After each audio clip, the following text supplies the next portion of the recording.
Ayan, hello po sa ating lahat. So, dapat nga bang ikahiya ni Viancy ito or magiging proud po siya dahil nga pinaglaanan po siya ng oras and especially marami pong biyaya ang dumarating sa kanya. Umaapaw po talaga ang blessings and aside doon, nasi-share po niya sa kanyang kapitbahay. Grabe tila'y fiesta na po yung nangyari doon. Grabe ka-supportive po yung mga sponsors ni Viancy. Kaya patuloy po nating suportahan si Kalinga Prab, Kuya Val at ang buong team.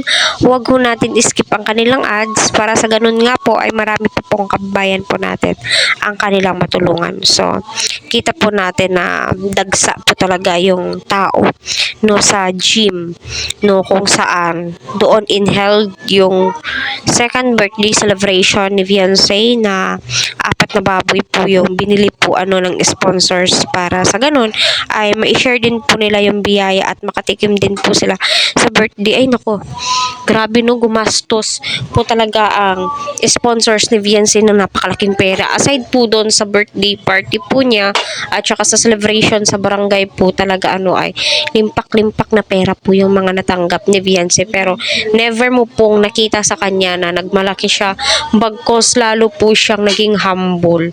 Di ba, pansin po ninyo ang bait po talaga ni Viancy, hindi po naialis sa kanyang mukha yung ngiti. Syempre masasabi mong stable na si Viancy kasi may pera na po siya. Kahit na may mga pera po si Viancy, never mo pong nakita sa kanya na maluho po siya, yung tipong yung binibigay ng mga sponsor sa kanya ay yun at yun pa rin po yung sinusuot niya, makikita mo po talaga at check ako na na-appreciate ng mga sponsors yung mga ibinibigay. At si Viancy tuwang-tuwa siguro yung sponsors niya kasi nga grabe yung blessings, grabe yung kagamitan na ibinibigay po nila. Makikita mo talaga na isinusuot at ginagamit po, di ba?